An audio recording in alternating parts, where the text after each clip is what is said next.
Welcome back, everyone. Today, I'm going to be breaking down my top 10 favorite films of 2024. So this list is completely subjective. The rankings are completely to what I liked throughout the year. So if I don't mention your favorite film from 2024 today, definitely let me know down in the comments. Give me a couple of reasons why you love that film. If you guys want to provide me your top 5 or top 10 or top 15, definitely let me know. I thought this year was a little bit of a weaker year for films. I feel like 2023 was a bit stronger, and obviously the couple years before that were a little bit weaker because of the pandemic. But overall, good year, but some of the films near the end of my list are a little bit weaker. I don't know if I'll go back to them too often, but let's kick off the list today with my number 10 pick, which is Joker 2, Folie Deux, which... Man, I don't know how to feel about this movie. Honestly, I put it off for a while. I didn't see it in theaters because it was getting horrible reviews and everybody was saying, don't watch this. It's brutal. It doesn't make any sense. It just sucks. And I was like, well, that's unfortunate. Maybe I'll skip this one. I can't really afford to be going to every single movie like I did when I was little, when films didn't cost, $15, $16, $17 for a ticket. But, I did eventually get around to watching this because I did have one friend who said that they really liked it. And I'm like, you know what? You have better taste in films than some of the other people that I've been seeing say that this sucks. So let me just check it out. I have nothing going on tonight. I found a stream for it. So let's throw it on and see how it is. It wasn't as bad as people were saying. This is not like a 2 out of 10 film. This isn't a horrible film. I think it's a little bit different in tone than the first one, and maybe it's directed towards a different audience than the first one, and maybe that's why people didn't like it as much. But I think it held true to the story. Like, I think it continued it well. I think the ending, I don't want to spoil it for anybody who hasn't seen it, but the very ending is like controversial, and that might have upset some people, but I think it was the spiritual conclusion to this story. I think it made sense, and it wasn't too much of a musical for me. I was kind of going into it expecting like non-stop singing and dancing routines and to just be bored of it like halfway through, but it wasn't too much of that. It had the perfect amount of musicalness to it, and I thought that was used in a creative way. It felt like all the musical moments were kind of distorted moments in the mind of Arthur Fleck. It was done in an interesting way. I feel like there was like a concept that was shot for here. And I thought Lady Gaga was brilliant in it. I mean, when is she not? She's a fantastic actress. She might be a better actress than she is a musician, honestly. And Joaquin Phoenix, obviously great. Maybe not as good as the first movie, but he was like, Oscar level in the first movie. But yeah, I don't know. This one... is not as good as the first, in my opinion. I liked the first one more, but I don't think that this is like a huge drop-off. I think it's a slight dip, but I don't think it's a huge drop-off like people were saying. Like, it's an absolutely horrible, abysmal film. I enjoyed it enough to perhaps rewatch it. We'll see. Probably not. But I have Joker, Folie Deux, at number 10. Next up at number 9, I have Deadpool and Wolverine. Now, this might be a little bit low for some people. I know some people might think of this as like their favorite film of the year, and that's great. If this is your favorite film of 2024, I'm happy you enjoyed it. In fact, I'm a little bit jealous that you enjoyed it so much, because if I was 14, 15, 16 years old, this would probably be my favorite movie maybe of all time.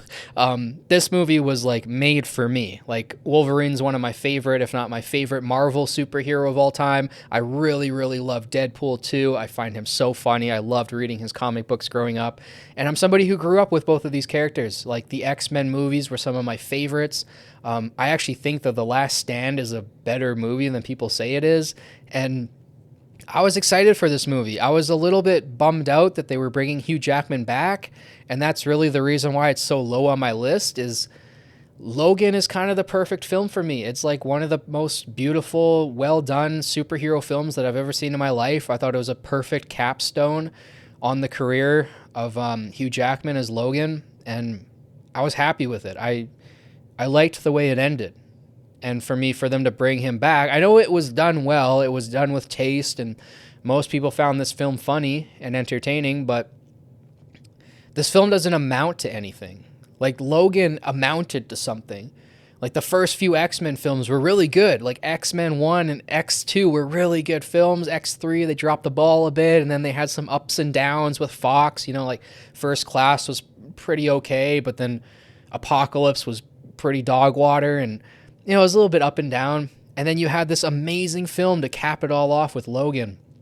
And it went somewhere. It kind of it kind of told the end of the story.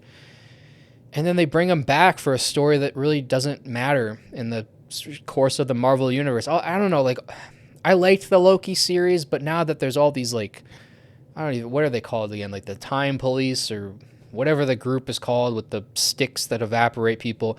I don't even remember any of this stuff anymore because I'm starting to drift away from Marvel. Like, I just don't care anymore. There's too much Marvel content coming out. And it's just film after film after TV show after TV show, and there's the multiverse, and there's all these other characters, and I love that stuff. Like, I'm a huge multiverse fan. I love, like, Infinity Gauntlet and Infinity War. I love reading those comic books, but it's just getting too convoluted. It's getting flat. It's getting boring, and there's no stakes anymore. And I found that with this film, too. I'm like, it's funny. The whole film's funny. Like, I love seeing 1,000 different Deadpools. Like, it's funny. I get the jokes. Like, I'm not dumb to humor, but I also wasn't laughing as much as maybe I should have been because I went and saw this in theaters alone, which you probably should never go see a comedy movie alone, but sometimes I like to go to the theater and just stay there for a whole day, and other people don't like to do that. So, yeah, I probably should have seen this with a friend, but they had funny moments. I just felt like the story didn't really amount to anything. Like, it didn't really move me emotionally. It doesn't really play an effect in the grand scheme of things in the Marvel Universe. At least I don't think it's gonna. So, yeah, if you guys liked it more than me, I'm happy for you guys. I wish I liked it more. Maybe I will on further rewatches, but for me, I have that at number 9. At number 8, this goes to show you just how much I wasn't that big of a fan of Deadpool and Wolverine. I have Conclave at number 8, a boring drama about priests. But I really liked this film, man. I thought Voldemort was phenomenal in it. You know, every time I see Ralph Fiennes in a movie, he's just like the best actor that's ever lived. Whether it's Schindler's List or In Bruges or any film that he's in, he just kills it. And this is one of his best performances. I thought it to be a very gripping drama about the kind of inner politics of the Vatican. It was so cool, and I can't wait to rewatch it. And I hope this film wins like an Oscar or two to stamp its brilliance so people come back to it. It's really a good film, and it's thrilling. As much as you would think that a movie about priests kind of arguing who's going to be the next pope is going to be boring, it was actually very entertaining, and it has a twist ending, so that's always fun. And I'm not going to spoil that because I want people who haven't seen this film to go watch it. The twist is quite shocking, so please go check out Conclave, especially if you like Voldemort, because Ralph Fiennes is one of the finest actors of our time. At number 7, I have Civil War by Alex Garland. Alex Garland, man. Oh, one of my favorite directors alive today. Super underrated. I mean, Ex Machina isn't underrated. I think people recognize that for the masterpiece that it is. But his film Annihilation is definitely overlooked because the ending is confusing. Incredibly confusing. And I will be doing a film analysis video for Annihilation eventually because I might be, this is going to sound so pretentious, this is going to sound slimy, but I might be one of the only people that really understands that film. I've engaged with the book quite a few times, and I've watched the film many, many times. And Annihilation, to me, is one of the greatest sci-fi films of all time. Like, I put it in the top 10, top 15. It's that great to me. And Alex Garland comes out with kind of an oddball, the Civil War movie, that I thought was going to be kind of a modern Civil War, like, you know, the Civil War from 1860s. I thought it was going to be like that, but kind of set in a modern day, and like, what would that look like? Like a, you know, Trump versus Harris type of Civil War. It wasn't that at all. That was only the backdrop for this film. This film was about reporters. This film was about the job, maybe the art, and the hardships of reporting, especially in war. And I found it to be brilliant. But it wasn't what it was sold to be. And I think that's why a lot of people overlooked it or didn't like it or walked out of the theater maybe thinking, like, that's not what I wanted. But this film's brilliant, and I can't wait to come back to it. Now, Alex Garland is giving us what we wanted. He's giving us a Navy SEALs movie next year that's like intense. A24 doing a military movie is the coolest thing ever. That's how you should do it, I think. I think that the way they use cameras, the way they edit, it's going to work well. That film looks amazing. The next Alex Garland film is going to be amazing. Some people didn't like his Men movie. I actually thought that was terrific. Again, it's weird and it's complicated, but there is a deeper theme behind that maybe people need help with understanding, and hopefully I can explain that to people. I will be doing a film analysis video of Men as well, and Ex Machina, maybe Civil War, but less likely. But Alex Garland has become one of my favorite directors in the last 10, 15 years. He's absolutely phenomenal. He's so creative, and he's got a mind for writing concept films. And concept films are my favorite films. If there's one genre, and I know it's not really a genre, because you don't go on Netflix and click concept films, right? You click horror or thriller or drama. So it's not really a genre, but it kind of is, because concept films to me are the most interesting films. They're films like Inception, 2001: A Space Odyssey, The Matrix, Tenet, Annihilation, Ex Machina, even Civil War to a degree. Just Civil War was a little bit more grounded. It's a little bit more of a personal story, and it's very bare bones and cut and dry. So I understand why people weren't the biggest fans of it, but I really liked Civil War, and I have it at number 7. At number 6, I have Speak No Evil. This film was thrilling. I really, really liked this one. I thought James McAvoy was tremendous in this. Should he win an Oscar? Maybe not, but he should be definitely nominated for one. I thought he gave a masterful performance. Very, very creepy. And this is obviously a remake of the 2022 Danish film by the same name. I have seen that version as well. I do also recommend watching the original.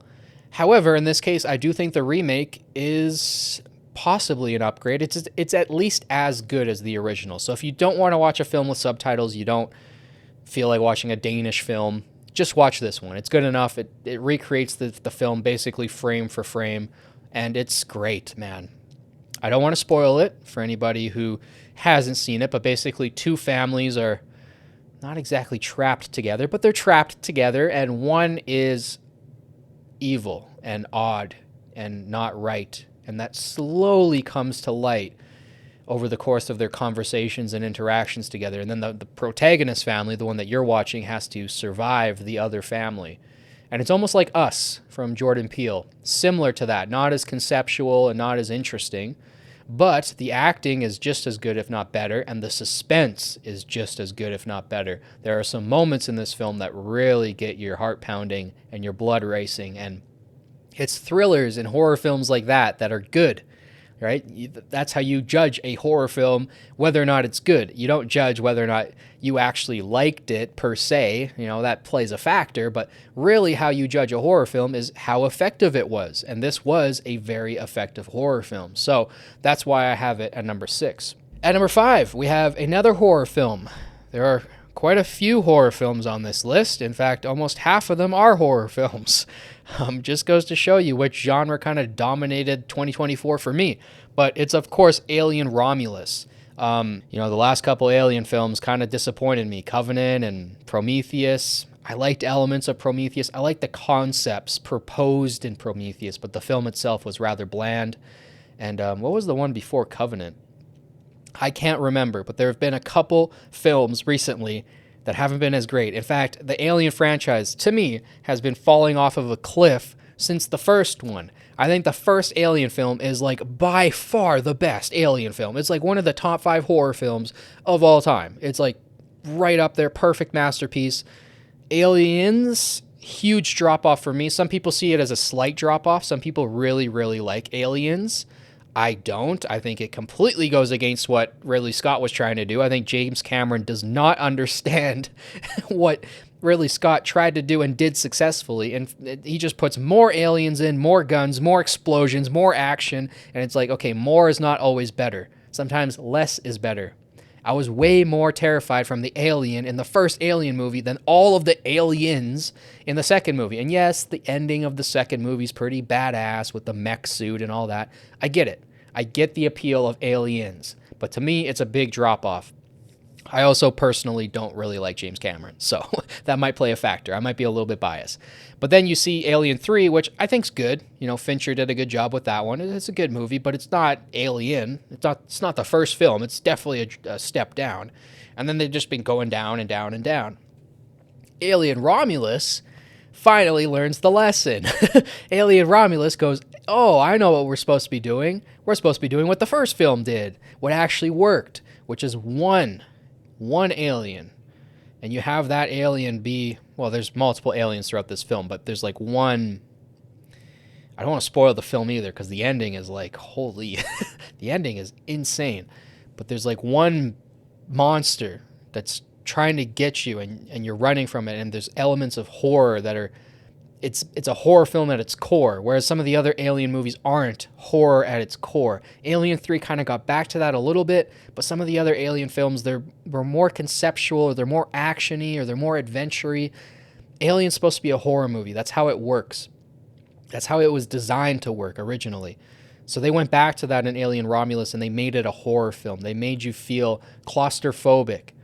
They made you feel bad for some of the characters. Some of the characters were really well developed. I thought the relationship between the protagonist, the main woman, and her brother, who was a cyborg, I thought that was really cool. The whole film was really well done, and the horror elements were fantastic. The end scene was horrifying, and that monster is like next level alien horror, but the way it was defeated was a little bit underwhelming, but only slightly. Only slightly. I thought, a mech suit's obviously cooler than, again, I don't want to spoil the ending, but I highly recommend Alien Romulus. Again, they got back to the roots and they made it a horror film, which is what you want. That's how Alien works. Alien does not work with 100 different aliens. Like, just make Star Wars then. I don't know. Anyways, moving on. At number 4, I have Longlegs. This was refreshing. I liked this one. Some people didn't because it was maybe a little bit slow and it was confusing at the end. And maybe I'll make a video spoiling this film and explaining it a little bit. I don't know if I'll do a full film analysis. Maybe. It definitely could. It definitely could be a candidate for that. But I feel like the ending was a little bit confusing. It goes in a lot of weird directions. But this film, what a refreshing take on the genre. What a unique horror film.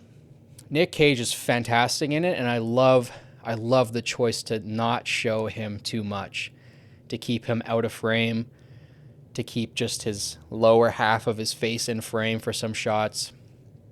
Excellent. The main girl in this, Makita Monroe, I forget her name, but she was fantastic. She did a great job. Her mother, whoever played her mother, also phenomenal performance. Everybody in this was great. The cinematography, brilliant. Obviously, it looks like an A24 film. It's just masterfully shot. I love the aspect ratio. I love the color gradient throughout it. I thought it was really set the tone for the film. This is a film that I don't want to talk about too much because I want people to go into it blind if you haven't seen it. If you haven't seen this film and you're interested in horror films, this is a refreshing take on the genre, and I highly recommend checking it out. There's been a couple horror films in the last couple years that have been new and have done things differently, and I think last year, or maybe the year before, Barbarian came out, and that was a film that shook things up a little bit, and this is another horror film that shakes things up a little bit. And I wish I could have put it higher on my list, but I have Longlegs at number 4, and if you haven't checked it out, do yourself the pleasure of going and watching this for the first time because it's a ride. So I have Longlegs at number 4. At number 3, I have Furiosa, which was a hell of a ride. I loved this one. I thought it was fantastic. I think it's just as good as the first Mad Max film. It's like on par with Fury Road. It's terrific.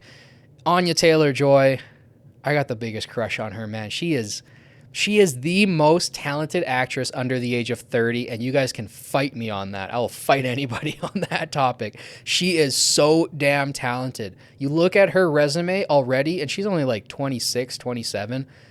It's insane what she's been able to accomplish already. She's going to be one of the greatest actors of all time. Definitely one of the greatest actresses of our generation. She is, oh my God, this was such a great performance by her. Chris Hemsworth, obviously fantastic in this film.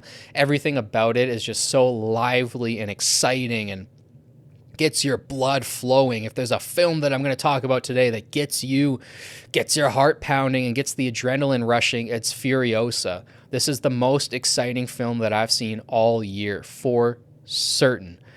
What a fun film.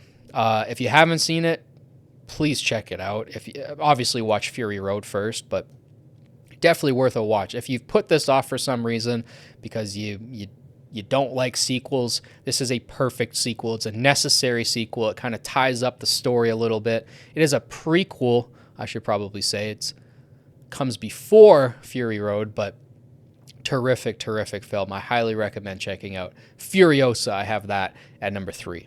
And at number 2, I have probably the best film of the year. Now, that sounds odd because that should be what I say for the number 1 pick, right? But my number 1 pick's the film that I personally enjoyed the most. That was my favorite film of the year. However, if I was being objective, which, well, we can argue to what degree you can do that with art, but if I was being objective, I would say that this film, my number 2 pick, Dune, was definitely the best film of 2024. This should win the most Oscars. It was the most high-budget film, I think, out of all the films that I've mentioned today, and it blew everything out of the water. I had huge expectations, obviously, after having had seen the first Dune movie from Denis Villeneuve. I thought, he's got to really bring it for part 2 because there's a lot more stuff that happens in part 2, and he's going to have to hit it out of the park, and he hit it way out of the park. He hit it into the ocean with this one. This was a gorgeous film. The set designs, the costumes. Oh my Lord, the costumes were amazing in this film. The cinematography. I mean, Denis Villeneuve is second only to Christopher Nolan as the greatest director, active today. So, unless we count Scorsese, of course, there's some older directors we have to give respect to. But as far as the young guys today that are of this generation, it's like Chris Nolan and Denis Villeneuve right there. So Denis, man, and he's Canadian, which is awesome. I definitely look up to that guy. If I could make one film like his one day, that would be amazing. Yeah, he nailed it, man. The cinematography is gorgeous. The direction is gorgeous. Everybody acted on a phenomenal level. Timothée Chalamet upped his game. He was even better in this film than he was in the first film. I thought everyone did a fantastic job. We got to see more of Zendaya. She did a fantastic job as well. Javier Bardem almost stole the show. I mean, he almost steals the show in every film that he's in. And yeah, man, I had so much fun with this one. As somebody who read Dune multiple times before this film came out, before both of these films came out, it's a story that I hold close to my heart. It's one of my favorites. So if you're going to mess it up, I'm going to be upset. And even one of my favorite directors of all time, David Lynch, he messed up Dune. And it wasn't so much his fault. The studios butchered his film, but he messed up my film, and I don't like that Dune film. Even though it's David Lynch, I don't like it because it's not Dune.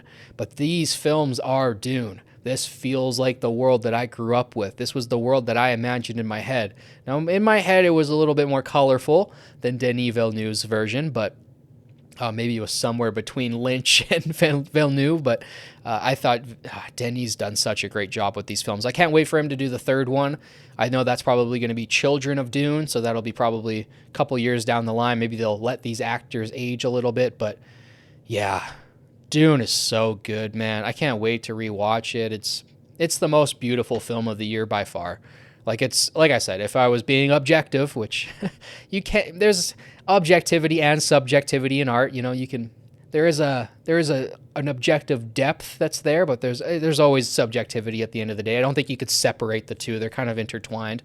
But I think this was definitely the best film of the year. However, my favorite film of the year, that's another story. So number 1 on my list this year is The Substance.